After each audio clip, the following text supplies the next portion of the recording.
Hi అండి. Hi sir. Hi. బ్రహ్మానందంగా ఉన్నారు. Thank you sir. ఆ టైటిల్ ఒక అంటే ఇంతకాలం బ్రహ్మానందం గారు వచ్చి కానీ ఆ టైటిల్ పెట్టాలన్న ఐడియా వారికి రాలా. అది మీకు వచ్చింది ముందు అసలు అక్కడ first plus mark. Thank you sir. Thank you అంటే టైటిల్ ఎలా వచ్చింది మీరు అసలు ముందు మీ గురించి చెప్పండి. అసలు సార్. మీరేంటి, ఎక్కడి నుంచి, ఎలాగా స్థానం? నేను పుట్టి పెరిగిందంతా ఇక్కడే సార్. అంతా ఇక్కడ. నాన్నగారు మాత్రం శ్రీకాకుళం నేటివ్ అయింది. టెక్కలి అని ఊర్లోనే ఆయన. టెక్కలి అయింది. నేను అంతా నాన్నగారు రైల్వే జాబ్ ఇక్కడే అంతా. సో పుట్టి పెరిగిందంతా ఇక్కడే నేను. తర్వాత ఇంకా అలాగా సినిమాల వైపు ఇంట్రెస్ట్ ఉండి ఇంట్లో వాళ్ళతో మాట్లాడి ఇటువైపు వచ్చాను. ఇంకా టెక్కలు వెళ్ళలేదు ఎప్పుడు? వెళ్తాను సార్, సంవత్సరానికి ఒకసారి కంపల్సరీ వెళ్తుంటాను. పండగ అయితే సంక్రాంతికి వెళ్ళడం. గౌరీ శంకర్లో సినిమా చూడలేదా? గౌరీ శంకర్లోను శ్రీనివాస్లోను. మా సార్ థ్యాంక్ యూ సార్. అసలు ఎంత బ్యూటిఫుల్ మెమరీ గుర్తు చేశారు అసలు. ఇప్పుడు గొడవలు అయిపోయాయి సార్. 2 థియేటర్లో గొడవ చేసి మొన్న వెళ్ళినప్పుడు చూశాను. అదే మొన్న ఎలక్షన్కి ఊర్లో వెళ్ళినప్పుడు చూసారు. 2 ఫోటోలు తీసుకొచ్చా. మంచి మంచి మంచి థియేటర్లు సార్. అసలు కొత్త థియేటర్లు వచ్చాయి కదా రోడ్డు మీద. అవును, సుదర్శన్ ఇంకా శ్రీభవాని వచ్చాయి. ఇవి గౌరీ. అవును సార్. భవానీ థియేటర్ సత్తర్ లోకన ఉంది. ఆయనదే గౌరీశంకర్ కూడా ఒకప్పుడు. Okay okay. మంచి మంచి మెమరీ సార్. థ్యాంక్ యూ గుర్తు చేశారు. అది తిరిగారా అక్కడ టెక్కల దగ్గర? ఎప్పుడు తిరిగాను సార్. ఎప్పుడు పక్కా టెక్కల్లో మంచిగా తిరగడం. రావబల్స జగతమెట్ట ఎక్కారా? అవును sir. Thank you sir. Thank you. నిజంగా చాలా బాగుంది సార్ ఇవన్నీ గుర్తు చేసుకుంటుంటే. థ్యాంక్స్.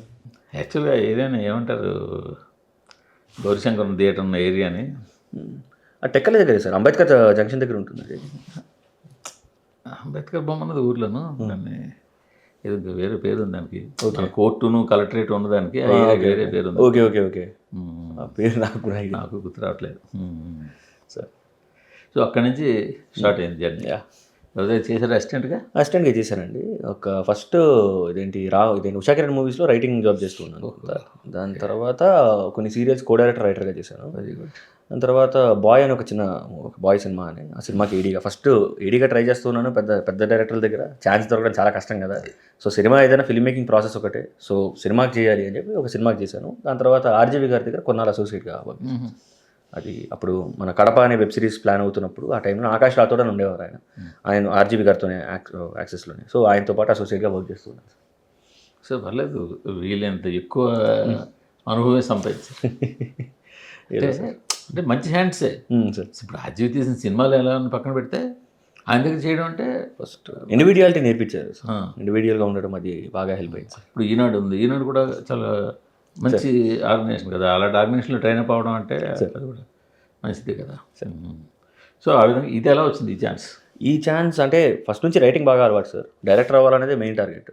కానీ డైరెక్షన్ అంటే చిన్న విషయం కాదు కదా. సో ఫస్ట్ ఏడీగా చేస్తూ ఉందాము, మేనేజ్మెంట్ ఎలాగా, సెట్ మేనేజ్మెంట్ ఎలాగా నేర్చుకుందాం అని నేర్చుకుంటూ ఉన్నాను. ఈ కథ May 14, 2020లో ఐడియా వచ్చింది సార్. దీంతో వెళ్ళాలి, ఐడియా చాలా బాగుంటుంది, బాగా ఎక్సైట్ చేసింది నాకు. మొత్తం డెవలప్ చేసి ఇంకా ప్రొడక్షన్ హౌసెస్ తిరుగుతూ ఉన్నాను. అలాగే తిరుగుతూ ఫైనలీ కొంతమంది చేస్తామని 100% అష్యూరెన్స్ ఇచ్చి కొద్దిగా అటు ఇటు ఉంటాయి కదా సార్. అటు ఇటు అయ్యాయి కొన్ని డిస్కషన్స్ ఇష్యూస్ వల్ల. దాని తర్వాత మళ్ళీ ముందుకు వెళ్ళానికి ఫైనల్గా రాహుల్ గారి దగ్గరికి కలవడం జరిగింది. అంకిత్ కొయ్య అని ఆ సినిమా యాక్టర్ ఉన్నారు కదా, అండ్ వెంకట్ అని డైరెక్షన్ ట్రయల్స్ ఉన్నారు, 2 ఫ్రెండ్స్. వాళ్ళిద్దరూ తీసుకెళ్ళారు నన్ను రాహుల్ యాదవ్ గారి దగ్గరికి. తీసుకెళ్ళి సార్, వాళ్ళు చదవలేదు కూడా స్క్రిప్ట్, నన్ను నమ్మేసి సార్ ఈ స్క్రిప్ట్ చాలా బాగుంటుంది, మీరు చదవండి, మీకు నచ్చుతుంది అని చెప్పి వాళ్ళ నమ్మకంతో అక్కడ పెట్టారు. రాహుల్ గారు చదివి ఆయనకు నచ్చి, ఇంకా ఇన్ఫ్యాక్ట్ వీళ్ళు చెప్పారు కాబట్టి ఆయన చదివారు. సో వీళ్ళు క్రెడిట్ మీ, ఇంకా ఆయనకి నచ్చి ఇంకా ఓకే చేద్దామని చెప్పి అలా డిసైడ్ అయ్యింది. బట్ ఆయన కొంచెం క్రియేటివ్ ఇంట్రెస్ట్ ఉంది కదా, ఆయన ఏమన్నా చేంజెస్ చేయడం గట్రా డిస్కషన్లో? ఆ డిస్కషన్స్ ఆయనకి చాలా ఇష్టం సార్. రాహుల్ గారికి ఫస్ట్ ఏంటంటే డిస్కషన్స్ పిచ్చి. మంచిగా అంటే అందరం కలిసి కూర్చుని డిస్కస్ చేద్దాము, ఈ సీన్లో ఇంకేం బెటర్మెంట్ చేయొచ్చు, ఇంకా చేయొచ్చు. అసలు స్క్రిప్ట్ రీడింగ్ మేము ఒక 20 times 30 times చేస్తూనే ఉంటాం. మళ్ళీ ఒక 1 week గ్యాప్ ఇచ్చి మళ్ళీ చదవడము అలా చేసి. ఆయన ఏంటంటే ఇప్పుడు ఫర్ ఎగ్జాంపుల్ నేను రాసినప్పుడు మొత్తం బౌండ్ అయితే అయిపోతుంది కదా. బౌండ్లో నేను ఏంటంటే లాస్ట్లో ఎమోషనల్ బీట్స్ ఎక్కువ ఉంటాయి. ఎమోషనల్ బీట్స్ దగ్గర నాకు ఏంటంటే కళ్ళలో లేదు, ఇక్కడ వచ్చి ఆగిపోవాలి, అది దాట వెళ్ళక్కర్లా, అంతవరకు వెళ్తే చాలా అనుకున్నాను. ఆయన బయటికి తెచ్చేసేయాలని చెప్పారు. కళ్ళలో నీళ్ళు బయటకు వచ్చేయాలి, నువ్వు ఆపద్దు అని చెప్పంటే అప్పుడు దానికి తగ్గట్టుగా స్ట్రక్చరింగ్ చేసి డిస్కషన్ చేసుకుని ఆయన సాటిస్ఫై అయినట్టుగా ఫైనల్గా అలా చేసాం. బట్ బాగా వచ్చింది సార్. బట్ ఆయన క్రియేటివ్ ఇంటర్ఫీరెన్స్ వల్ల ఏమైనా ఇబ్బంది ఏం పెట్టారా? ఆ క్రియేటివ్ సైడ్ యాక్చువల్లీ ఆయన వల్ల బెనిఫిట్ అవుతుంది తప్ప పెద్ద ఇష్యూ అయితే కాదు సార్. ఫస్ట్ ఏంటంటే ఆయన డైరెక్టర్కి ఫ్రీడమ్ ఇచ్చేస్తారు, ఎక్స్ట్రీమ్ లెవెల్లో ఫ్రీడమ్ ఇచ్చేసి నువ్వేం చేద్దాం అనుకుంటున్నావు చెయ్యి, ఏం ప్రాబ్లం లేదు అని చెప్పి ట్రస్ట్ చేసి ముందుకు పుష్ చేస్తారు. క్రియేటివ్ సైడ్ ఏమన్నా ఉంది అని అంటే ఇద్దరి మధ్య డిస్కషన్స్ అవుతూ ఉంటాయి. ఆబ్వియస్లీ ఇలా కాదనుకుంటున్నా, ఇలా అనుకుంటున్నా అండి అంటే లేదు నీకు ఇలా ఆలోచించు, ఆ డిస్కషన్స్ అవుతూ ఉంటాయి. బట్ ఇన్ ద ఎండ్ ఇద్దరం ఒకటే బ్యాలెన్స్లో ఉండాలని ప్లాన్ చేసుకుని చేసాం. బట్ ఈ చిన్న సినిమా అవడం, మీరు కొత్త డైరెక్టర్ అవ్వడము, ఆయన ఆల్రెడీ ఎస్టాబ్లిష్ అయ్యి 3 సినిమాలు తీయడము, బట్ ఆయన పేరు వినిపించినంతగా ఈ సినిమాకి మీ పేరు వినిపించిందా? నాకు తెలియదు సార్, వినిపించలేదని అనుకుంటున్నా. ఇంకా సినిమా రిలీజ్ తర్వాతే వినిపిస్తుంది. అంతేనా? అంతే, అది వాస్తవం కూడా. మా సినిమా నా పేరు వినిపిస్తుంది. ఎందుకంటే నాకు కూడా ముందు ఆయన ఇంటర్వ్యూ చేయమని పిలిపి వచ్చింది. ఓకే ఓకే ఓకే, నేను చూసి ఉంటారు. చూశాను సార్. అదే ఇంటర్వ్యూ చేసి. అంటే యాక్చువల్లీ నేను మొత్తం పోస్ట్లోనే ఫుల్ బిజీ ఉన్నాను సార్. లాస్ట్ ట్యూస్డే వరకు ఫైనల్ అవుట్స్ అవి ఇవి చూసుకుని దానికే అయిపోయింది. ఇంకా రిలాక్సేషన్ వచ్చింది, ఇంకా ఇంటర్వ్యూస్. నేను ట్రయల్ చూశాను. అంటే సరే, ఇప్పుడు చాలామంది మొన్న కూడా ఎవరు చెప్పినట్టుగా డ్రైవ్ ఇంపార్టెంట్, కథ ఒకటే ఉంటుంది అని అన్నట్టుగా, కథల పాయింట్ బేసికల్గా చిన్న పాయింట్ అయినా అనిపించింది. Okay okay. అంటే ఆ కుర్రాడు ఎవరో అంత మనోడని మీకు ప్రజెంట్ చేసిన కుర్రాడు మనోడేం కాదు, వాడేదో అవసరం ఉంది, నేనేదో సాయం చేస్తాన్నాడు. అవును సార్. తీసుకెళ్ళాడు. అక్కడ ప్రపంచం, జీవితం, పాత్రలు ఇవన్నీ పరిచయం అయ్యాయి. అవును సార్. ఇవన్నీ సో ఇంకా అక్కడ ఆ చివరికి వెళ్ళేసరికి ఆ అవసరం పక్కన పెట్టి ఎమోషన్ ఎలాగా అన్నది తీసుకెళ్ళాడు సార్. ఇదేనా నాకు కనిపించిన కథ? అంటే ట్రైలర్లో అంతవరకే చెప్పాను సార్, అసలు కథ ఇంకా గట్టిది ఉంది సార్. ఇది నేను చెప్పిన కథ కరెక్టేనా? కరెక్టే సార్. ట్రైలర్ వరకు కథ ఇలాంటిదే సార్, కరెక్టే సార్. బట్ సినిమాలో కథ ఇంకా గట్టిగా ఉంటుంది సార్, అది రివీల్ చేయలేదు ఇంకా ఆ పాయింటర్స్ అన్ని. ఏమైనా కొద్దిగా సస్పెన్స్ పాయింట్ ఏమైనా ఉందా? ఆ సస్పెన్స్ పాయింట్ అంటే ఇంట్రెస్టింగ్ పాయింట్స్ ఉన్నాయి సార్, కొద్దిగా హై పాయింట్సే ఉన్నాయి మంచి. అది డైరెక్ట్గా థియేటర్లో చూసి హై ఫీల్ అవ్వాలని చెప్పి అవి ఇంతవరకే స్టోరీ చెప్దామని అక్కడ దాకా ఆపేసాం సార్. ఇప్పుడు బ్రహ్మానంద గారు అంటే ఎస్టాబ్లిష్డ్, మీరు ఆయన నవరసాలు అద్భుతంగా పలకరించగలరు. ఆయన కామెడీ యాంగిల్ చూసాం కానీ ఇంతకుముందు కూడా ఆయన సోలోగా ఆయన మంచి సినిమాలు చేశారు. అసలు చాలా అద్భుతమైన నటుడు ఆయన. సో వెన్నెల కిషోర్ గురించి చెప్పక్కర్లేదు. ఇప్పుడు వీళ్ళిద్దరి మధ్యలో గౌతమ్. అవును సార్. సో బ్యాలెన్స్ అయిందా? ఇప్పుడు సినిమా చూసిన తర్వాత గౌతమ్ వీళ్ళ ముందు తేలిపోయాడని కానీ, లేకపోతే సరిపోలేదేమో, గౌతమ్ కాకుండా ఇంకోళ్ళని పెట్టుంటే బాగుండేదిరా అనే కామెంట్ వస్తుందేమో, అలాగే అనిపించిందా మీకు చూసిన? అంటే ఆనెస్ట్గా చెప్తాను సార్, కొన్ని సీన్లో గౌతమ్ గారు డామినేట్ చేసేసారు సార్. అవునా? గౌతమ్ గారు ఈ సినిమాలో సర్ప్రైజ్ కాదు, ఇంకా పెద్ద జోల్డ్ సార్ అందరికీ. అది మాత్రం కాన్ఫిడెంట్గా చెప్పగలను. ఆయన ఇంకా బ్రహ్మానందం గారు, కిషోర్ గారు డామినేట్ అయ్యారు అన్న మాట చెప్తున్నా అంటేనే ఆయన ఎంత లెవెల్లో పర్ఫార్మెన్స్ చేశారు. అదే బ్యూటిఫుల్గా చేశారు సార్ ఆయన. సో పాజిటివ్ ఇంకా అసెట్ ఆయన. సో ఆయన బయటికి తీసుకొచ్చారు. అవును సార్. అంటే మీ ఐడియా కదా, ప్రొడ్యూసర్ గారి ఐడియా ఇది? లేదు, యాక్చువల్లీ మేమిద్దరము సారీ ఏదో అడుగుతున్నారు సార్, సారీ ఏదో అడుగుతున్నారు. ఎవరిది ఐడియా ఇది? ఐడియా యాక్చువల్లీ సార్ మేము బ్రహ్మానందం గారు ఫస్ట్ ఓకే అయిపోయారు సార్, ఓకే చేశారు ఆయన, సారీ ఆయన ఓకే చేశారు సార్. బ్రహ్మానందం గారు ఏమో సినిమా చేస్తారని ఓకే చేసిన తర్వాత రిలాక్సేషన్, మాకు తాతకు ఆయన ఫిక్స్ అవ్వాలి, ఆయన ఫిక్స్ అయిపోయారు, హ్యాపీ. ఇప్పుడు హీరో కోసం అంటే కథ రాసుకున్నప్పుడే ఆయన ఫిక్స్ అయిపోయారు. కథ రాసినప్పుడే టైటిల్ పెట్టేశాను బ్రహ్మ ఆనందం అని చెప్పేసి. సో టైటిల్ పెట్టి ఈయనే చేయాలి నాకు అని ఫిక్స్ అయిపోయి ఇంకా చేస్తూ ఉన్నామని ఆయన ఫిక్స్ అయిపోయారు. ఇప్పుడు ఎవరిని చేద్దామని హీరో కోసం వెతుకుతూ ఉన్నాం, ఆప్షన్స్ తిరుగుతూ ఉన్నాం. కొంతమంది నచ్చింది ఇలా డిస్కషన్స్ అవుతూ ఉంటే ఎవరో అప్రోచ్ చేయాలి. అప్రోచెస్ ఉన్నాయి సార్ బాగానే కొద్దిగా. అంటే ఇప్పుడు చాలామంది హీరోలని అప్రోచ్ అయ్యారు, ప్రామినెంట్ హీరోస్ సార్, చాలామంది హీరోస్ని అప్రోచ్ అయ్యాము. అదేంటంటే దాంతో కిషోర్ గారు ఓకే అయ్యారు, గిరి అనే ఫ్రెండ్ రోల్కి. అది త్రూ అవుట్ ఉంటుంది, ఫస్ట్ సీన్ నుంచి లాస్ట్ సీన్ దాకా మొత్తం సినిమా అంతా ఉంటారు ఆయన. సో ఇప్పుడు కిషోర్ గారు ఓకే చేశారు సినిమా, బ్రహ్మానందం గారు ఓకే చేశారు. ఇప్పుడు మధ్యలో ఎవరిని పెట్టాలి, ఎందుకంటే వీళ్ళిద్దరూ దిగ్గజాలు కామెడీ లాగేసి పడేస్తారు. అదే ఎవరిని పెట్టాలి ఏంటి అని ఆలోచిస్తున్నాం. మాకు ఆప్షన్లు కరువు అయిపోయాయి, ఇంకా తగ్గిపోయింది, అసలు ఏం పెట్టాలో తెలియట్లా. ఇంకా ఆలోచిస్తున్నాం, 2-3 ఎలాగా అప్రోచ్ అవ్వడానికి ట్రై చేసాం. బట్ ఫైనల్గా ఒక్కసారి కిషోర్ గారు త్రూ చేశారు. గౌతమ్ అయితే ఎలా ఉంటారు ఒకసారి ఆలోచించండి.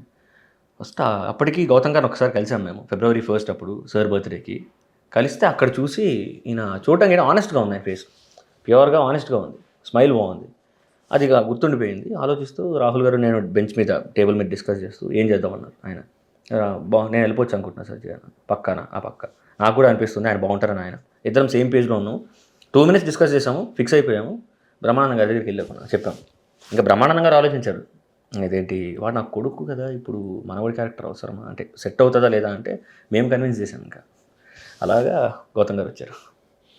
బయటికి ఏమనుకుంటారంటే బ్రహ్మానంద గారి కోసం మీరు వెళ్ళారు, ఆయన నా కొడుకుని పెట్టుకుని అని చెప్పి రికమెండ్ చేసుకుంటారు. అదే అందరూ నాకు తెలిసి అలా అనుకుంటారు సార్. అంటే యూజువల్గా లోకం ఎస్ సార్, అంతే అంటే బికాస్ గౌతమ్ గారి సినిమాలు చాలా తక్కువ మినిమల్ అవును కాబట్టి అదే మా ఆవిడ పెట్టండి పర్లేదు అది. కానీ ఇప్పుడు నాకు అనిపించేది ఏంటంటే బ్రహ్మానందం గారు అడగచ్చు అంటే ఇప్పటికి ఎన్నో సినిమాలు చేయొచ్చు గౌతమ్ గారు, కానీ ఆయన చేయలేదు. బ్రహ్మానందం గారు ఎప్పుడు కూడా గౌతమ్ కెరీర్ గౌతమే చూసుకోవాలనుకున్నారు. గౌతమ్ గారు కూడా నాన్న పేరు వాడకుండా నేను వెళ్ళాలి అనుకున్నారు. అదృష్టానికి ఏంటంటే ఈ సినిమాకి ఇద్దరు దొరికారు. అది దేవుడి దయ, డెస్టినీ అనుకోవాలి. అలాగా తండ్రి కొడుకుల సినిమా వచ్చింది. ఈ 3 క్యారెక్టర్లు ఒక హీరోయిన్, ఇద్దరు హీరోయిన్ సార్. ఇద్దరు హీరోయిన్స్ అంటే ఫస్ట్ హాఫ్ దాకా ఒక హీరోయిన్, సెకండ్ హాఫ్ నుంచి సిటీ వరకు హీరోయిన్ అంటే ఉంటుంది, అర్థమైంది. విలేజ్ లాగా ఇంకో హీరోయిన్. బట్ సిటీ దాకా చూసుకుంటే ఈ 4 క్యారెక్టర్లతో నడుస్తుంది. అవును సార్. బట్ విలేజ్కి వెళ్ళిన తర్వాత చాలా క్యారెక్టర్లు అవును సార్. యాడ్ అవుతాయి, చాలా లేయర్లు కూడా యాడ్ అవుతాయి. అవును సార్. సిటీలో లేయర్లు పెద్దగా ఉండవు. సిటీలో లేయర్స్ ఉన్నాయి సార్. ఆ సిటీ లేయర్స్ వల్లనే విలేజ్కి వెళ్ళాల్సి వస్తుంది సార్. అక్కడ ఇంకా లేయర్స్ పెరుగుతూ ఉంటాయి. అక్కడ పెరుగుతుండే అవును సార్. అంటే నెంబర్ ఆఫ్ క్యారెక్టర్లు పెరుగుతాయి. ఎస్ ఎగ్జాక్ట్లీ, యా, నెంబర్ లేయర్లు కూడా పెరుగుతాయి. అవును సార్.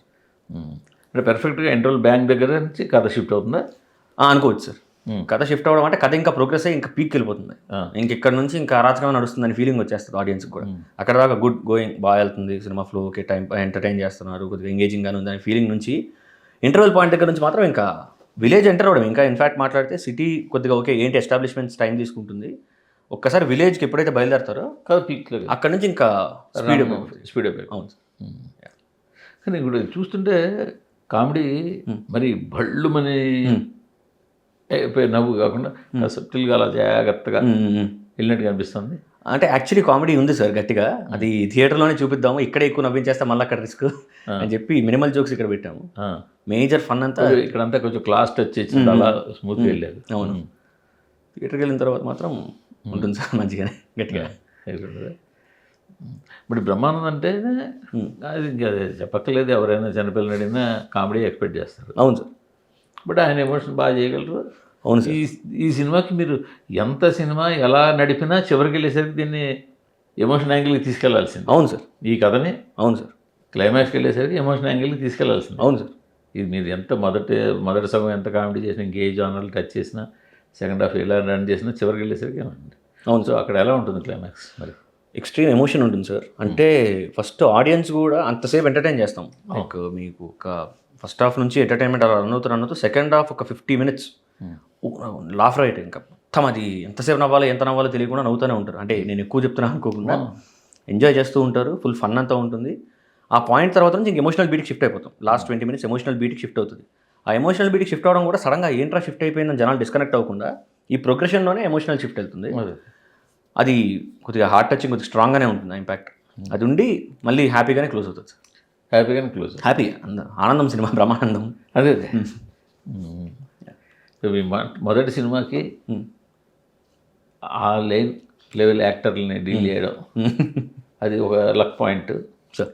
అదే ఒక టఫ్ పాయింట్ కూడా మీకు సార్. ఎలా అనిపిస్తుంది మీకు?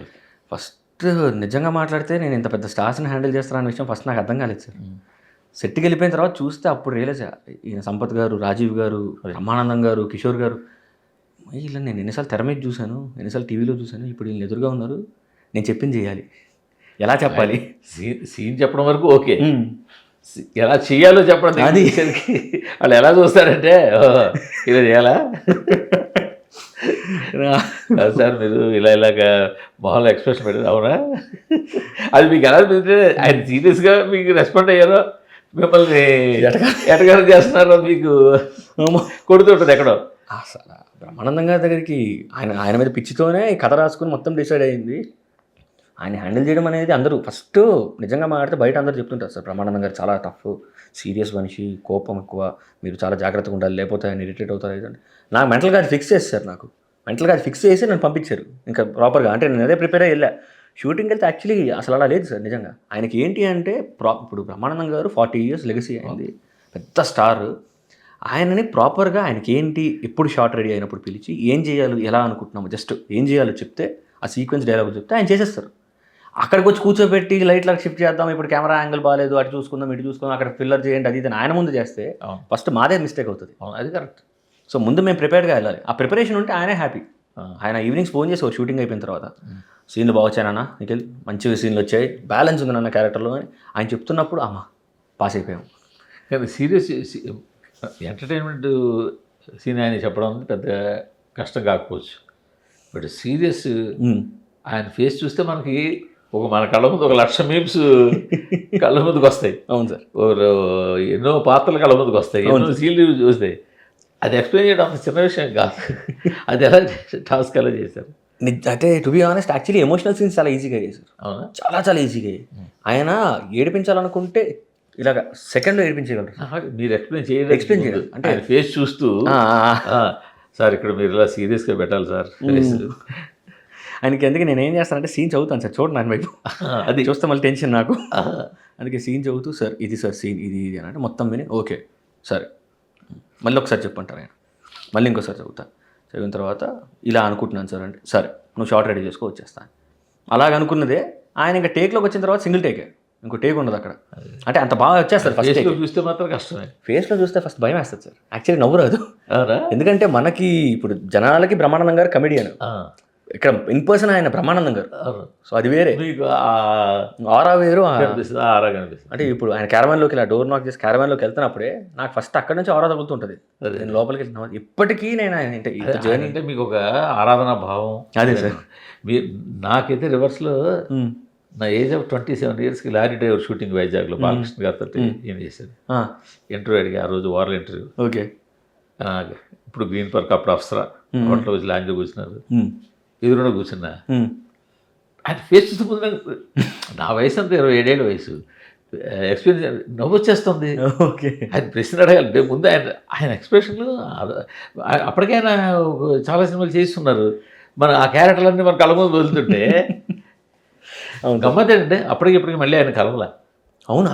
ఇండస్ట్రీలో ఇన్ని సంవత్సరాలు పెట్టుంటూ ఇన్నేళ్ళు పెట్టుంటూ ఎంతమందిని కలిసి ఇన్ని ఫంక్షన్లకు వెళ్తూ ఇందు చేస్తూ బ్రహ్మానందం గారు మాత్రం కలవలేదు.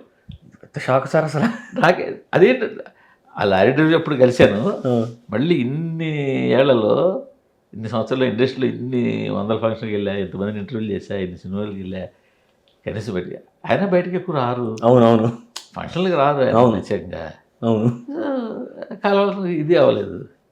యాక్చువల్లీ ఈ సినిమాకి ఆయనతో ఏమైనా ఇంటర్వ్యూ పాసిబుల్ అవుద్దేమో అనుకున్నాను. వీళ్ళు ఏం పెట్టలేదు వీళ్ళు, సరిగ్గా నేను ఊరుకుందా. ఓకే. సినిమా సక్సెస్ అయ్యి అడగాలి అయినప్పుడు అంతే. ఒకసారి మీ ఇంటర్వ్యూ చాలా బాగుంటుంది సార్.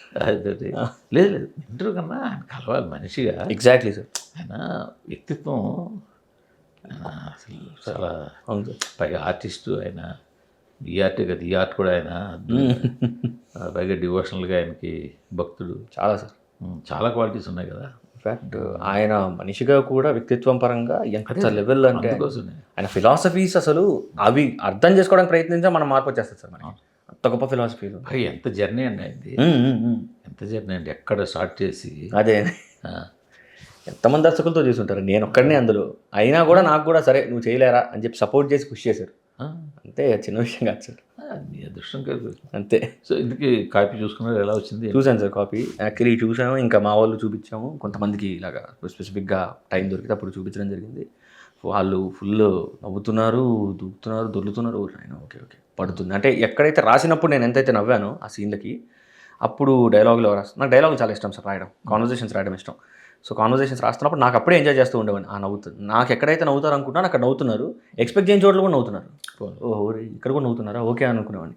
దీనికి అడిషనల్ డైలాగ్స్ కింద దివ్యనారాయణ అని ఇంకొక రైటర్ ఉన్నారు సార్, ఆయన సపోర్ట్ చేశారు. దానివల్ల మంచి ఫన్ అంతా చాలా బాగా ఎస్టాబ్లిష్ అయ్యాను. Happy sir. యాక్చువల్లీ ఫైనల్లో కట్ చూసిన తర్వాత అందరం హ్యాపీ.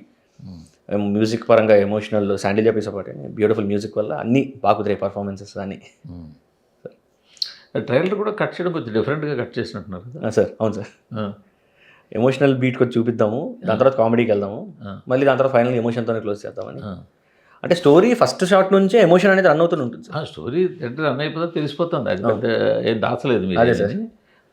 బట్ కట్ చేయడం ఏంటంటే కొంచెం ముందు వెనక చేసుకుంటూ జాగ్రత్తగా. అవును సార్.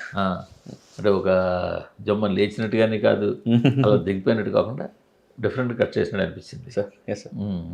అంటే రెగ్యులర్గా ఉంటే జనాలు బోర్ కొట్టేస్తుంది సార్. అంటే ఇప్పుడు నిజంగా ట్రైలర్ కట్ అంటే ఫస్ట్ ఎంటర్టైన్మెంట్ చూపించి లాస్ట్ 40-50 సెకండ్స్ ఏమో ఎమోషన్ అది ఇది పెట్టేసి అది రెగ్యులర్ కట్ అయిపోతుంది ట్రైలర్ది. మనం అలా చూపించకుండా మీరే కట్ చేసిన టైల్. నేను ఇంకా విజయ్ అని రైటర్ ఉన్నారు సార్, విజయ్ అశోక్ అని మా డైరెక్షన్ టీం ఆయన. ఆ అశోక్ గారు నేను రాహుల్ గారు డిస్కస్ చేసి ఐడియా మొత్తం స్ట్రక్చర్ ఫామ్ చేసాము. దానికి అమిత్ అనే ఎడిటర్, ఇంకా విజయ్ అని ఎడిటర్, ఇద్దరు కలిసి హెల్ప్ చేశారు ఎడిటర్ ట్రైలర్ కట్. అదే ఎలా ఉండాలి, సీన్లు పడాలి అన్నది, ఏ షాట్లు పడాలని డిస్కస్ చేసుకుని ప్లాన్ చేసుకున్నాం సార్. ఆ సినిమాలో అంటే ఈ 3 లీడ్ క్యారెక్టర్ల మధ్యలో మరి హీరోయిన్ క్యారెక్టర్లు సెట్ అయ్యాయి ఆటోమేటిక్గా. సెట్ అంటే యాక్చువల్లీ జెల్ అవ్వాలి కదా కరెక్ట్గా, పర్ఫెక్ట్గా. అంటే అందుకనే మూడు ఎలా పెట్టుకున్నామంటే వీళ్ళ ముగ్గురు ఉంటే ఇంకెవరో కనిపించరు, అది క్లియర్ చెప్తుంది. అదే మరి అందుకనే ముగ్గురులో ఎవరో ఒకళ్ళు లేనప్పుడు హీరోయిన్ పెడుతున్నా అక్కడ. ఓకే, ఒకళ్ళ పక్కకు ఒకళ్ళ సీన్లో ఏంటి ఈ సీన్లోని వీళ్ళు కాకుండా వీళ్ళు ఉంటే సరిపోతుంది అన్నప్పుడు అందుకే ప్రియా చేశారు, ప్రియా వడ్లమని అని తారా క్యారెక్టర్. తను ఉన్నప్పుడు బ్రహ్మానందం గారి క్యారెక్టర్ సీక్వెన్సెస్ ఉండవు, ఓన్లీ ప్రియా వరకు ఉంటాయి. ప్రియా అమ్మాయి ఫస్ట్ హాఫ్ సిటీ వరకు తను, సో సిటీ వరకు తను ఉంటుంది. ఒకసారి సిటీ నుంచి విలేజ్కి వెళ్ళే దగ్గర నుంచి కథ టేక్ ఆఫ్ బ్రహ్మానందం గారు గౌతమ్ గారి కలిసి ట్రావెల్ స్టార్ట్ అవుతుంది. అక్కడ నుంచి ఐశ్వర్య హోలక్కల్ అని ఇంకో హీరోయిన్ ఉన్నారు, తనుజ క్యారెక్టర్, తను విలేజ్లో జాయిన్ అవుతుంది. అదే ఇది ఎందుకంటే 2 క్యారెక్టర్లే అనుకోండి, అవును, మీకు కొంచెం ఈజీ అవుతుంది. ఈ 2 క్యారెక్టర్లే కాబట్టి ఓ క్యారెక్టర్ని అటు ఇటు షిఫ్ట్ చేసినప్పుడు మీరు అన్నట్టు హీరోయిన్ ఎంటర్ చేసి ఇక్కడ 3 క్యారెక్టర్లు ఉన్నాయి. అవును, 3 కూడా కీలకమైన క్యారెక్టర్లు. అవునండి. అలాగా కిషోర్ గారి చేత ఫుల్ ఫన్ అయినా ఫన్ ఎమోషన్ రెండు ఎమోషన్ కూడా ఉంది. కిషోర్ గారు కూడా అంటే మనకి ఆయన బేసిక్గా మన సినిమా టైప్ ఆఫ్ ఫ్రెండ్ కాదు, సినిమా క్యారెక్టర్లో ఫ్రెండ్ కాదు, రియల్ లైఫ్ ఫ్రెండ్స్ ఉంటారు కదా, అలాంటి కాన్వర్జేషన్స్ ఎక్కువ తిక్కడమే ఉంటుంది. కిషోర్ గారు చేయాల్సిన క్యారెక్టరే గౌతమ్కి ఇచ్చి కిషోర్ గారు నేను ఈ క్యారెక్టర్ చేస్తానని చెప్పి అడిగి తీసుకున్నారట కదా. అవునండి, ఇన్ఫాక్ట్ అదే చెప్తున్నాను, అదే చెప్తున్నాను సార్. బ్రహ్మానందం గారు కిషోర్ ఎలా ఉంటాడని ఆయన సజెస్ట్ చేశారు. కిషోర్ ఎలా ఉంటాడు నా మనవాడి కింద ఆయన సజెస్ట్ చేశారు. ఆయన అసలు గౌతమ్ గారి పేరు కూడా పట్టింది, అసలు తెలిసింది లేదు. మేము కిషోర్ గారికి స్క్రిప్ట్ పంపించి ఆయన చదివితే ఆయన ఏమో బాగా ఎక్సైట్ అయ్యి ఈ క్యారెక్టర్లో చాలా లేయర్స్ ఉన్నాయి, ఇది నేను చేయడం కరెక్ట్ కాదు, బికాజ్ నేను కమెడియన్ పాయింట్లో ఉన్నాను కదా, ఇంత ఎమోషన్స్ నేను చేస్తుంటే ఎంతవరకు వర్కౌట్ అవుతుందో ఆడియన్స్ కనుక డౌట్. సో ఇది పక్కన గిరి అనే ఫ్రెండ్ క్యారెక్టర్ ఉంటాడు, త్రూ అవుట్ ఫస్ట్ సీన్ నుంచి ఉంటాడు ఆయన. ఇది నాకు బాగా నచ్చిందండి, రెగ్యులర్గా లేదు, నేను చేస్తాను అని అన్నారు. చేస్తాననేసరికి మేము మా కిషోర్ గారు ఎక్కడ 0.1% కూడా మేము ఇమాజినేషన్లో పెట్టుకోలేదు. ఆయన 365 దానికి ఇంకో కమెంట్ ఏమన్నా తీసుకుందాం అనుకున్నాడు, అక్కడ ఫ్రెండ్కి ఇంకోని చూసుకుందాము, అది సత్యాన అలాగే ప్లాన్ చేద్దాం అనుకున్నాం. కిషోర్ గారు ఓకే చేసేస్తే ఇది మొత్తం సెట్ అని. ఎందుకు కానీ కిషోర్ గారు ఎక్కడ దొరకరు కదా, కిషోర్ గారు 365 డేస్లో 400 డేస్ బిజీ. ఆయన ఎక్కడ దొరకరు అనుకుంటే ఆయన చేస్తా అనేసరికి సినిమా డైనమిక్స్ చాలా పైకి వెళ్ళిపోయాయి. ఇప్పుడు మనవాడిగా ఎవరు కావాలి, అప్పుడు ఆయనే సజెస్ట్ చేశారు. గౌతమ్ ఎలా ఉంటారు ఒకసారి ఆలోచించండి, జస్ట్ త్రో చేశారు, ఇంకా అక్కడి నుంచి గౌతమ్ గారు. కిషోర్ గారు త్రో అవుట్ సార్ ఫస్ట్ అంటే సినిమాయే మీకు మీరు బ్రహ్మానంద గారిని అనుకుని దిగారు. అవును, మిగతా కావాల్సిన క్యారెక్టర్స్ సినిమాయే పట్టుకొచ్చింది. నిజంగా సార్, కథే తీసుకొచ్చుకుంది, అదే తెచ్చింది. సో మొత్తం total output satisfaction satisfied sir, అందరం హ్యాపీ. ఒక ఫ్యూ అవర్స్లో ప్రీమియర్స్ పడబోతున్నాయి సార్. సో మీకు ఫస్ట్ సినిమా. అవును సార్. సో ఆ టెన్షన్ న్యాచురల్గా ఉంటుంది. అదే సార్, ఎందుకంటే ఆ రిజల్ట్ బాగుంటే కెరీర్లో ఫస్ట్ ఒక్క స్టెప్ ఎక్కితే కనుక కొంచెం ఈజీ అవుతుంది. అవును సార్, టక్టక్ వెళ్ళడానికి. Correct sir. సో హోప్ ఖచ్చితంగా మీరు మంచి డైరెక్టర్గా నిలబడతారని ఎక్స్పెక్ట్ చేస్తున్నాను. Thank you sir. ఈ సినిమా ఖచ్చితంగా బాగుండాలి, సక్సెస్ కొట్టాలి. Thank you sir. And actually thank you so much sir, మీరంటే చాలా ఇష్టం నాకు. అదేం లేదండి, అసలు మీ ఇంటర్వ్యూస్ ఎన్ని చూస్తుంటా అంటే ఇంటర్వ్యూస్ చూసి అవి చూసి ఎన్ని నేర్చుకున్న సందర్భాలు నాకు తెలుసు. ఆ రివ్యూస్ అనాలిసిస్ చూస్తూ ఇప్పుడు మీతో ఇంటర్వ్యూ దొరికింది నాకు ఛాన్స్. అదేం లేదు, ఇంటర్వ్యూ చేయడం చేద్దాం. అందులో మీరే యంగ్ టాలెంట్ వాళ్ళందరూ చూస్తుంటే పైకి ఎంత నేను గాంభీర్యంగా ఉన్నా మీ దగ్గర నుంచి నాకు ఇంకా ఇన్పుట్స్ వస్తుంటాయి. మీరు మాట్లాడే వొకాబులరీ ఉంటుంది, మీరు మాట్లాడే విధానం ఉంటుంది. ఓహో దీన్ని ఇది మీకు తెలియకుండా నేను ఫీడ్ చేసుకుంటుంటా, ఇది నెక్స్ట్ టైం వాడుకుంటా అని చెప్పి. సో ఇది నాకే ఉపయోగం. Thank you sir. Thank you.